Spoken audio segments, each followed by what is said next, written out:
Good morning and welcome to the Ask Weldon Show, episode 202. My name is Weldon, and this is the show where you ask me questions about esport performance and sports psychology or anything else under the sun. Honestly, if you look at my Twitch chat in the pre and post show, you will see that people are asking me such questions as what color shirt should I wear to my finals, etc. So, but my main predilection is towards sports psychology. I have a master's of sports science in sport and exercise psychology, and I am a coach, both of traditional sports like swimming and a little bit soccer, and that's football for you wonderful Europeans in the audience. And then and then sports like League of Legends.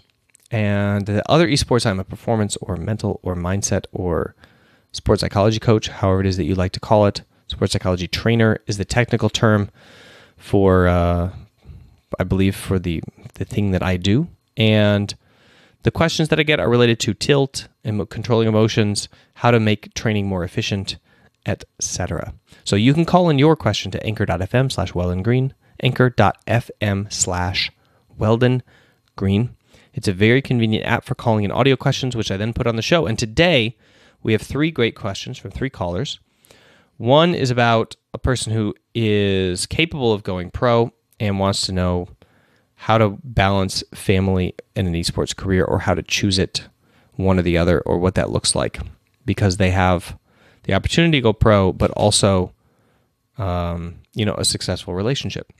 Second question is about one tricking simple versus complex champs, and this is something I covered in episode 197 of the show, but I don't think the person believed me because they just asked the same question. So I'm going to reiterate it and try to hammer it home. John then asks, talent, nature versus nurture.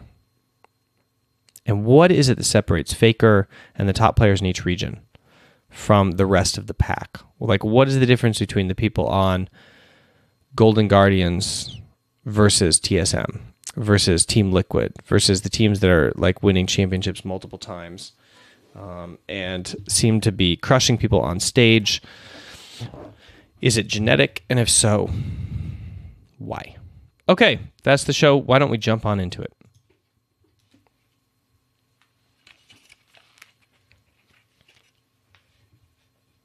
My headphones are wrapped up in it's really annoying. All right, there we go.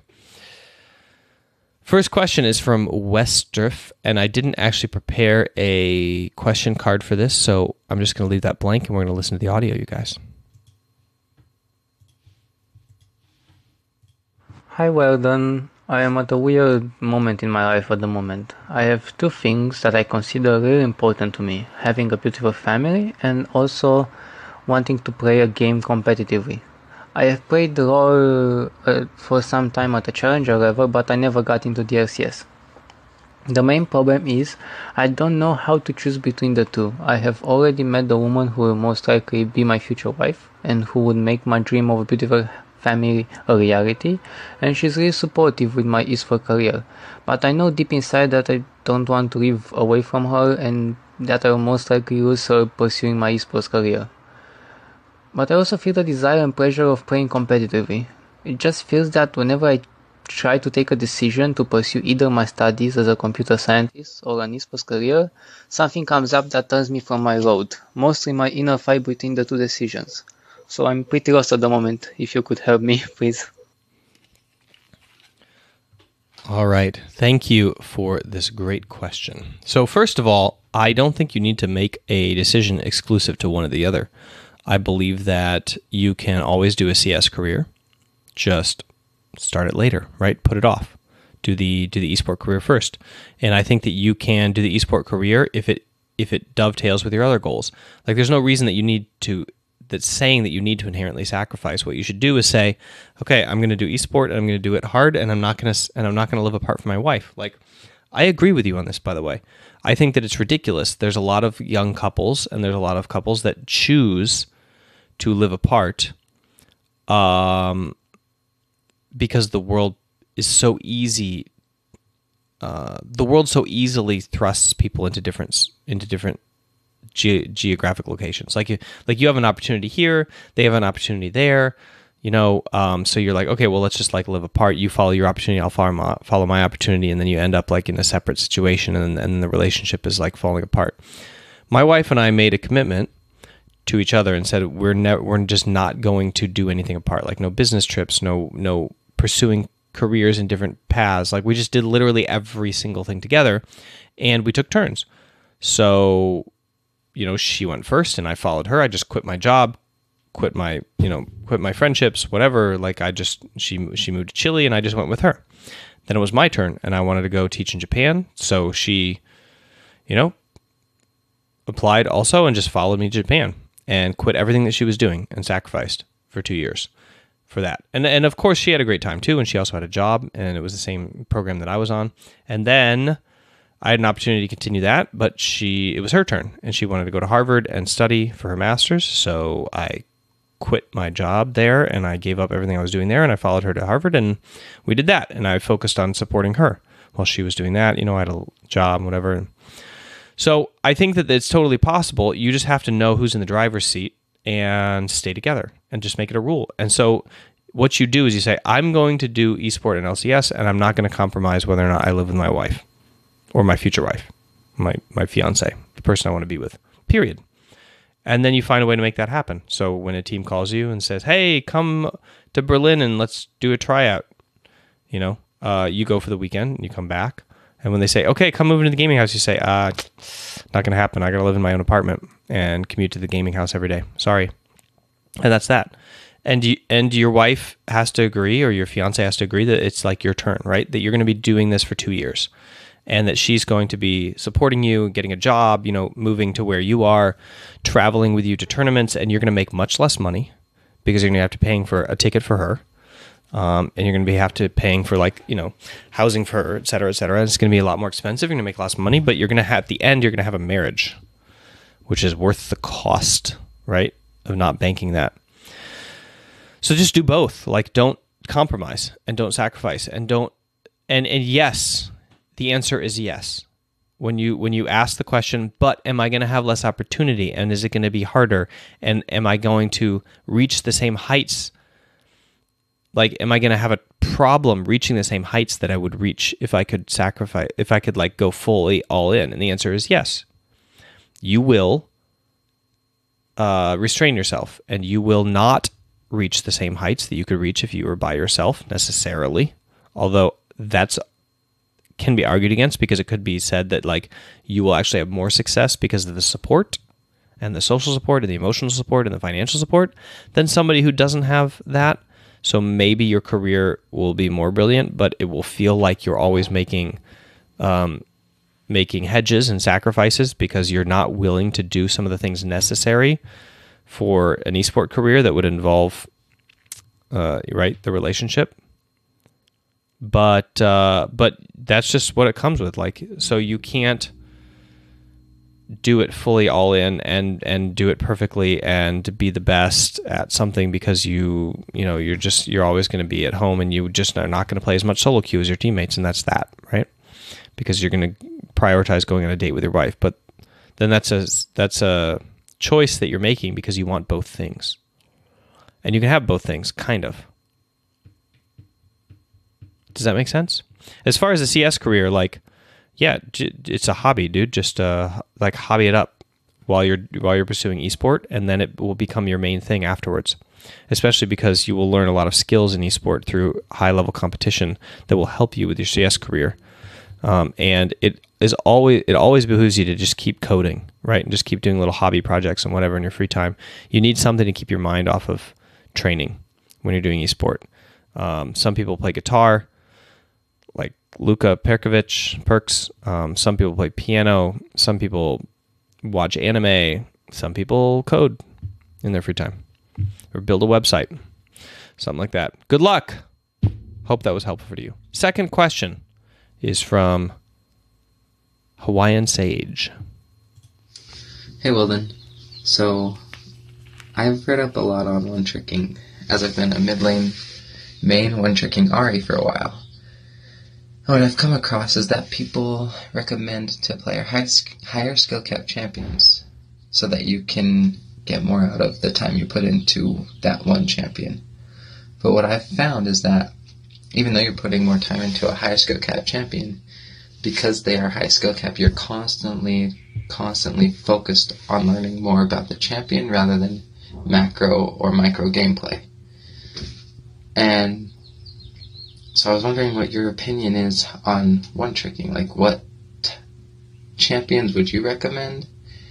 And would you say that those types of champions that are more complex are really good for one-tricking? Or if I should keep one-tricking something like Ari, which is a lot more simple and allows you to learn the game better.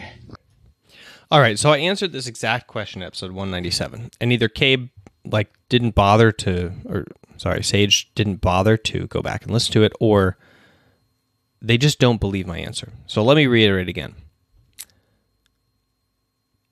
It's better to one-trick the most complex champion you can so that you learn the most, but the result should be the same. That you should be able to not ever think about playing the champ and focus on macro and decision-making.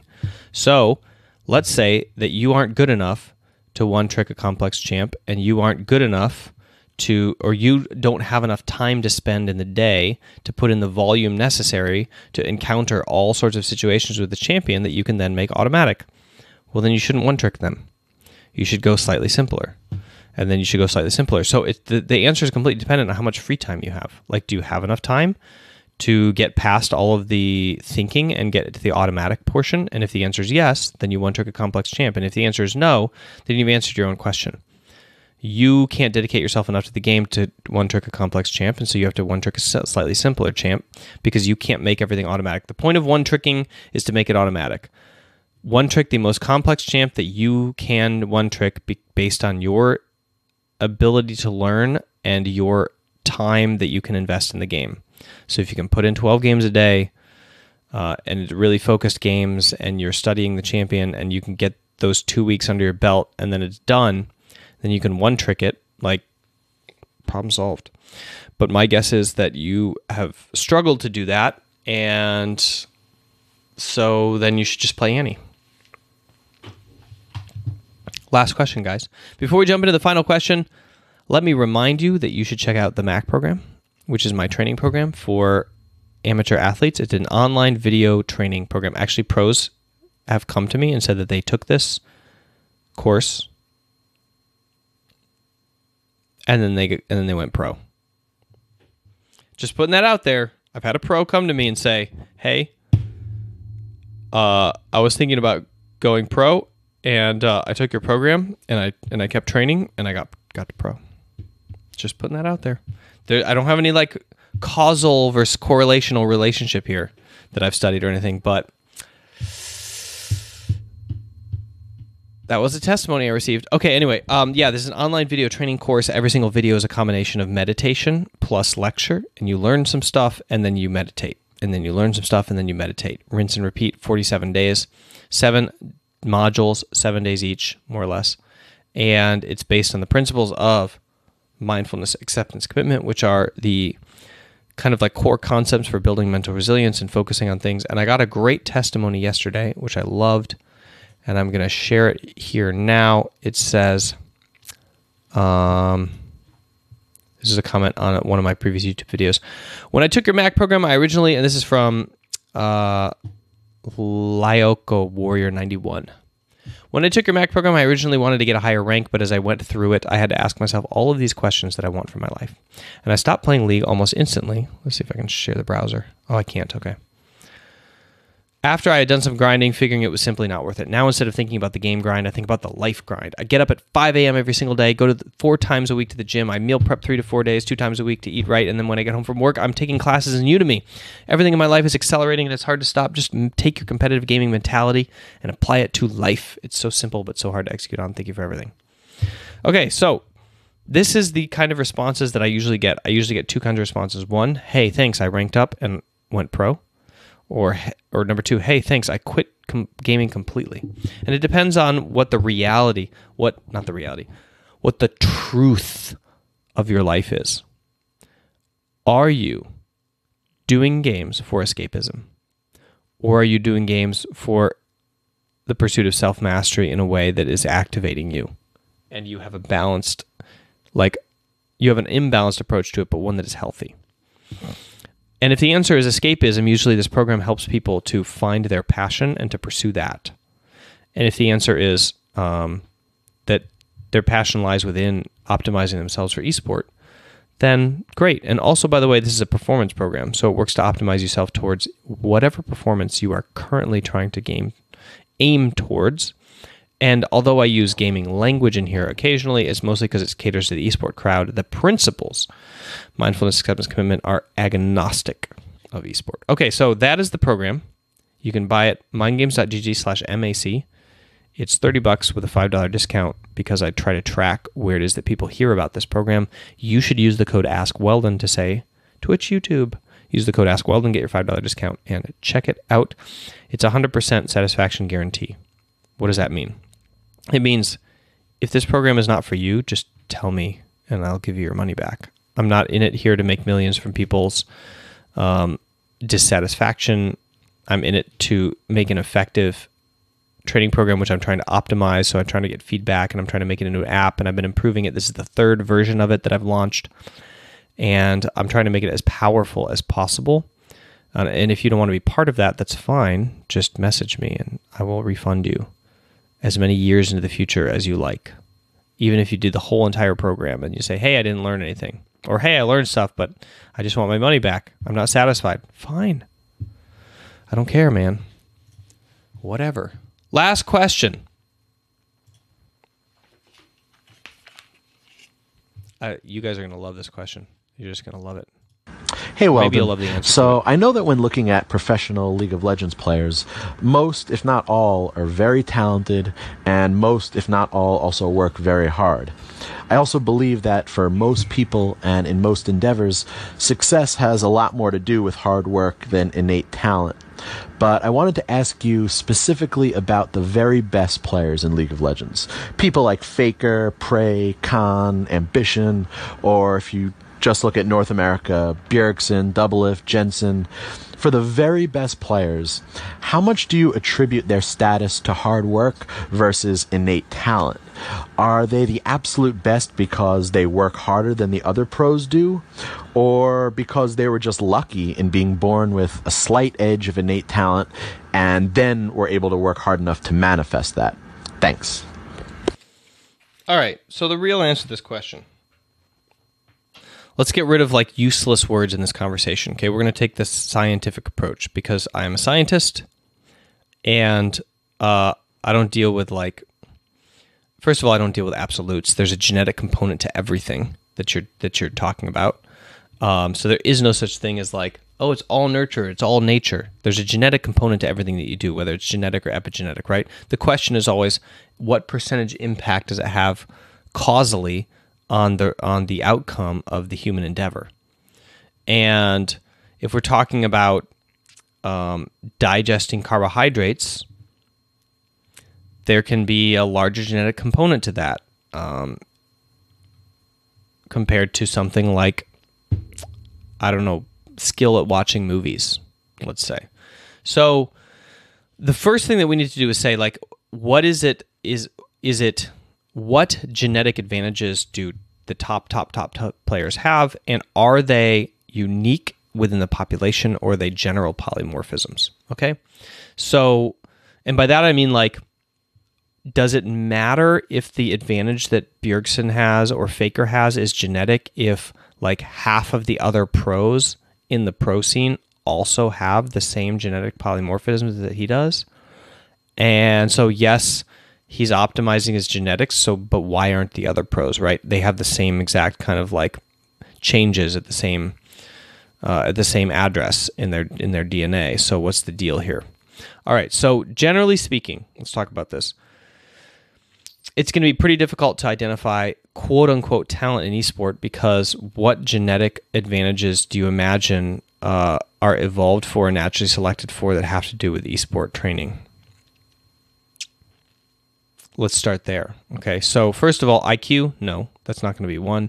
Generally speaking, if we look at games like chess or high IQ games, there is a inverse relationship at the top end to IQ and master performance. So yes, high IQ is predictive of you getting a high rank on the ladder, but it's actually unpredictive of you getting to the best at the game in general, because what happens, and this is This is at the population level.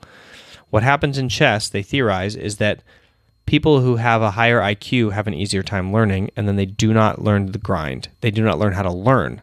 And actually, you need to learn how to learn, because what happens is you eventually run out of a system. Eventually, you cannot study something else anymore, and you have to figure it out yourself. You have to create your own craft and your own path and your own art and your own mastery. And to do that, you need to have learned how to learn. And people who do not have as high IQ have a harder time climbing in the initial phases of the game, or they have a harder time figuring out like kind of what to do, and they have to figure it out on their own, and they learn how to learn. And so while there are less of these people who make it to the challenger and masters level and high rank on the ladder because it takes a higher IQ to get there, there are far more of them that make it to the pro level because that's what it takes to ascend to the next level. So IQ, nope, not going to be that. Okay, then so that's raw intelligence, right? So let's talk about reaction speed. Also not predictive because everybody falls on a spectrum that is quite normal within human standards, and it's also pretty irrelevant when you look at like the game's buffering. What we're talking about in terms of reaction speed that you measure in a lab is something like looking at a dot on a screen and clicking a button, or like hitting your knee with a hammer. So we're talking about reflex here. Those are so close across the swath of humans that it's almost like irrelevant, the difference in between them. I mean, one cup of coffee can change you from human to non-human in terms of like the speed of your reactions. And then what we're actually doing in League of Legends or other esports is a trained reaction, right? It's a visual stimulus that you recognize a pattern from, that you have a trained motor reflex to, and that training is like the genetic components of that training are your neuroplasticity, right? Like how good are you at like recruiting neurons for recognizing visual patterns. And these polymorphisms are not going to be unique to one individual. They're going to be like 50% of the population or 20% of the population, or they're going to be very common traits that you're going to find in the genetic code, if they're even located at all. So if they're located on 1 or 2 or 3 addresses, then they're going to be found like in a large swath of human beings. And I highly doubt they're going to be unique to the people at the top of the pool. Okay, so what other genetic things can you consider that would be naturally selected for esport? By the way, the sports that are the most genetically causal, so like the things that are most connected to genetics, are sprinting and distance running. So human sprinting related to height, related to muscle fiber quality, related to your ability to either process lactic acid or your ability to tolerate lactic acid, your ability to shuttle pyruvate to other portions of your body. All of these things are like rather selected. And when you have somebody who has a cocktail, so what you're looking for is a cocktail, right? It's not one single genetic trait that's going to be like, oh, this guy becomes a champion. It's going to be, oh, they have everything in the basket in one person. It's like winning the lottery, right? So you're going to be looking at cocktails.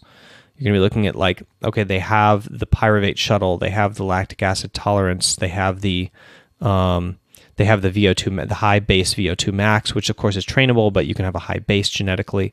They have the height, they have the perfect femur length, they have the type 2 muscle fiber density that is like naturally off the charts compared, to other races or other peers, whatever it may be. And so that can select in running, and that can select in distance running also, if we're looking at things like pain tolerance. It gets a lot murkier when you look at things like esport, which are not naturally selected for. So there wasn't a condition in the early jungle where a tiger would kill you if you weren't good at esport training, or where your family wouldn't eat if you weren't good at running. That makes sense. The fact that your family wouldn't eat if you weren't good at like Katarina or Sona doesn't make sense. Okay, these things weren't selected for. So the cocktail is going to be incredibly obscure and convoluted, and most likely not very predictive. of course, there's a genetic component to all of this. Whether it's predictive towards high-level success, I would say is almost no chance of that. So what are we looking at then for predicting, first of all, getting pro and then also getting to the top end of pro? Most likely we're looking at things like your ability to focus and learn. So how much time can you spend in deep focus? Now, there is a genetic component to this, for sure. I've seen this in my own kids. Like, some kids just come out with one personality, and another kid comes out with a different personality. I'm sure there's a nurture component to this, but it's so mixed up with their birth that, you know, it's probably impossible to know. But like deep focus, okay, this can also be trained. So there's a genetic component, certainly, but so you have an advantage if you don't have to worry about this. But if you get it for free, awesome. There's also a massive nurture component, right? Parenting probably matters more than any singular genetic for esport. I would say parenting is going to be like the determining factor. How did your parents prepare you, or how did your peer group, or how did the world prepare you for learning, for focus, for putting in the time at the right time of your development, right? So when your brain is the brain of humans, the brains of children and the brains of adults like learn differently, right? Because children's brains are going through brain death, like they're killing off a lot of cells, and they're forming discrete sections of their brain by eliminating neurons. And off of the experience that they have, which is why some of the things that you can experience, like trauma in childhood, can have a lasting impact on the structure of your brain. Whereas when you look at like adults, like 26 plus, right, the brain's fully formed, most of the changes that you're going to see are related to recruiting neural connections from existing neurons into nearby areas. So your neuroplasticity is going to be related to pulling in and recruiting other areas of your brain and co-opting them for the task that you want to do. Kids do this too, of course, but they have this other learning component, and the fact that their brain is wired so differently and so in so many different crazy ways, and everything's going to be firing differently as they're like eliminating neural connections, is going to change how it is they learn. So the parenting and learning styles and the way that you're nurtured is, in terms of how your brain is formed, probably matters a lot more than any particular gene that's going to control this process, your experience they have in your life. Like, for example, let's say I was just reading a study the other day on rat brains, which are pretty similar to human brains in terms of a lot of the things that we're finding can affect them. And so let's say that you have a traumatic experience where you're dragged away from your mother for a 24-hour or 48-hour period sometime within the first 3 months of your life. So you're going to have permanent, lasting structural, let's say damage, but let's say change, like a non-neurotypical to your brain that's going to increase your chance for schizophrenia and like all of these other disorders. So all of a sudden, you have a less propensity to become a pro player. Is this genetic? Not really, unless you have a gene for resilience and you didn't experience trauma during this 40-hour separation, which I don't know if they're ever going to find something like that. Maybe something like that exists. Who knows? But this singular 48-hour period is going to have more impact on your possibility of becoming pro than any gene ever could, because it's like damaging the structure of your brain. This is where we are in terms of the talent debate in esport. Like, sure, I'm willing to look into and understand any sort of genetic component to anything, because everything is always a certain amount genetic, but then what impact does it have in reality versus like how it is, like whether or not your parents let you play video games at the appropriate age and how many hours you logged on the reflexes necessary to pull that out. That's going to matter so much more. And the focus that you had while doing that, and where does that deep focus come from? Well, it comes from how you were raised, more or less, and your learning style. And these things are really, really strongly influenced by parenting. And of course, there's a personality component, but who knows how much that is? I certainly don't. And I don't think that there's any study that can claim authority on that. And I don't think that we're close to any consensus on it in terms of like the genetic versus the nurture component of how our brains are formed in terms of like learning and stuff like that. Okay, so now to get back to the original question, which is what is the separation between the pack and the top pros? My experience is it's ambition. Everything is geared. I can literally place, like I can talk to a person and I can figure out their performance framework and their mentality, and I can figure out their level of ambition. And I can predict, I can like say, okay, they're going to be at this spot. And so far, I've been pretty accurate with that in my self-analysis. And I know that you just have to take my word for it because I'm not going to provide you any evidence of this. But my complete experience with the psychological framework of these top-performing athletes is that the higher levels of ambition are the ones who are able to sustain the kind of actions necessary to separate themselves from the rest of the pack. And that with a lower ambition, it's just not the case. Like people just have lower ambition. And then they cannot sustain on a daily basis. They cannot sustain the types of actions that would separate them from the pack. In that regard, okay. So essentially, you can think of the level of ambition that you have as a pain tolerance, like processing. So you can handle more pain and more suffering and more sacrifice than another person attempting the same thing. And then because you can suffer more pain and sacrifice, you're willing and able to put in more of the intensity, so you can focus longer, and you are harder on yourself when you're making the mistakes, and you're less forgiving of your teammates, and you are willing to like do extra things to figure out how to lead somebody or train something. You're more willing to accept criticism from anybody that helps you. And like let me put it this way: the people just below the top, I struggle. I have to find ways of getting through to them with criticism and education. The people at the top, so we're talking like the Perks, the Bjergsens, the double lifts, they're willing to listen to anything that will give them an edge. Like they're like some crackpot crazy dude who doesn't know anything gives them like advice, and within that advice there is like 90% nonsense and 1% possibly useful information, and they'll thank the person. Maybe not overtly, but internally they'll thank the person. They'll be like, okay, I learned something from that.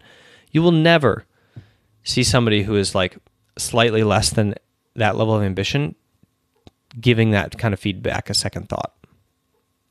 Okay? And I've had this experience directly, and I've also observed it. Just the difference in ambition level and what that allows people to psychologically accept. And yes, that kind of criticism will give you the edge. That kind of like 1%. Okay, I picked out one thing from this thing. That kind of like malformed seeking for perfection. That imperfection is just not good enough. Like some people accept that. And then some people's level of ambition is high enough that they cannot accept that.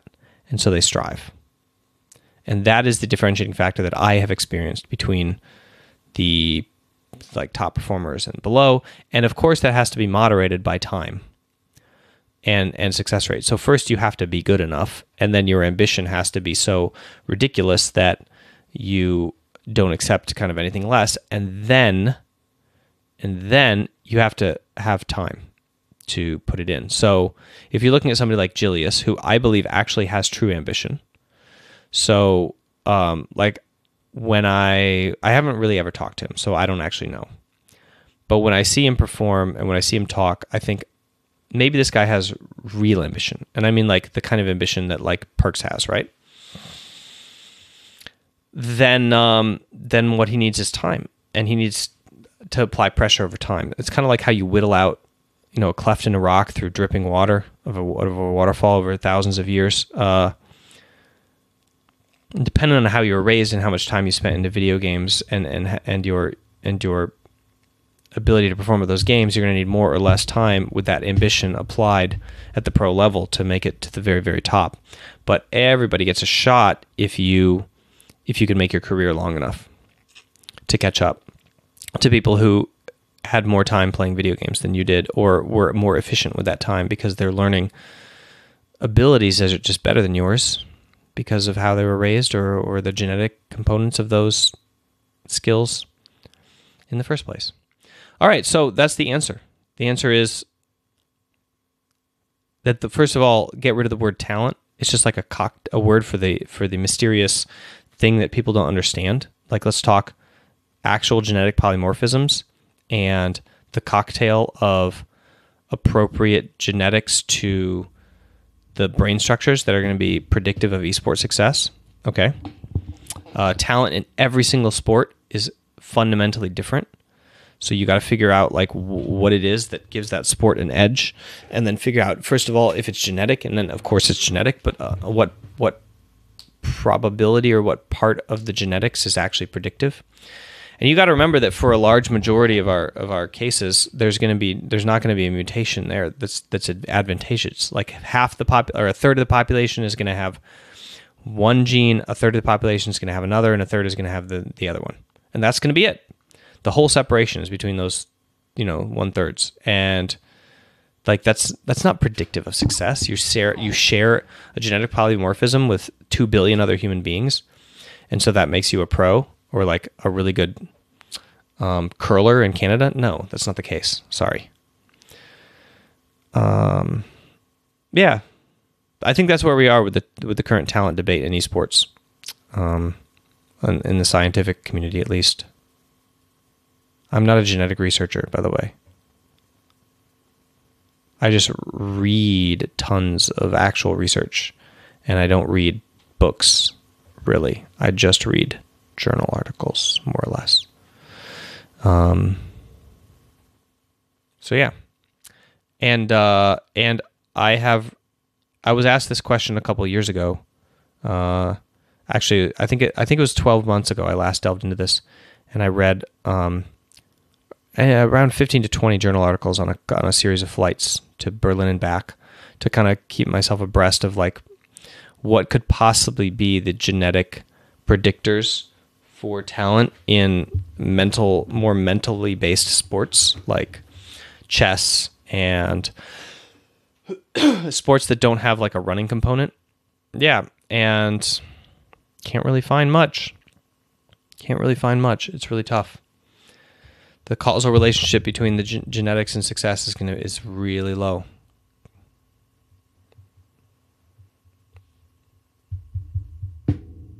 That's it. That's the show for you today. Come on over to Twitch chat, everybody, on the YouTube audience. We're going to go over there right now. Hope that you enjoyed the program. Make sure to check out the Mac program and call in your questions.